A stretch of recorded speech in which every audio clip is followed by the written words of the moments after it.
The grape doesn't choose itself. It doesn't jump off the vine into the basket and say, I'm going to be wine. Aren't you glad? That's what you've got to remember. I wouldn't have chose me. You wouldn't have chose you in your lowest point. In your lowest point, when you see yourself, you'd say, I would have never chosen. Aren't you glad that you didn't do the choosing? In ancient winemaking, the process of refining wine involved carefully pouring from one vessel to another, leaving behind the dregs. When we refuse to be poured from vessel to vessel, when we get comfortable, when we settle in comfort or pride or pain, we take on the aroma of the flesh instead of the fragrance of Christ. The journey starts like this: from vine to vessel. From vessel to vessel. From a final racking vessel to another more honorable vessel, there is an end. There is an end. And that is the more honorable vessel, the chalice of our bridegroom king. But what you have got to do is make sure that you don't get comfortable in the vessel that you're in now, that you don't cry out for more of him. Because if the deep is calling to the deep, guess what that means? It means that there's a deep over there that is waiting to respond to the call that's in here. If you quit letting the deep cry out to the deep, you'll stay in your vessel, and your wine will become bitter and contaminated. So you start crying out to the master. I want to be the wine in your chalice. I want to be, oh God, like perfume poured on your feet. I want my eyes to run down with tears so that I can worship you the way that I desire to worship you. The taste of our life when we give ourselves to the King, don't you want him to say, that's the best, my, that's the best wine I've ever tasted?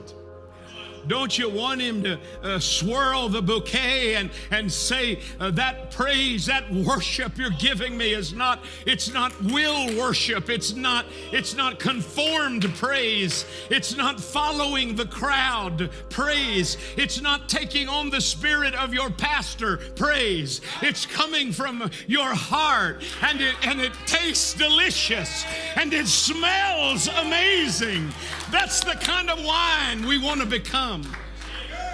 I cannot afford to settle now. I've got to go all the way. I've got to go all the way until there's no more religion hanging on us, but it's relationship. He's literally crying to his bride in this hour, let me do it.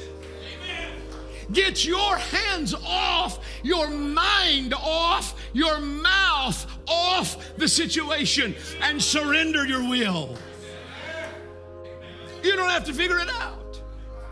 You don't have to solve the problem. You just have to get out of the way.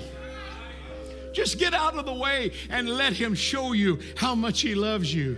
Let him show you that now is the time to seek him, because now is the time that he is seeking you. He's no longer seeking you to win you or to draw you to salvation. He's now seeking you for fellowship, for intimacy. It's only in that intimacy, that personal relationship with Jesus Christ, behind the veil. The veil drops, he said. The world is shut out, and you are shut in. You and him. You're in a tent.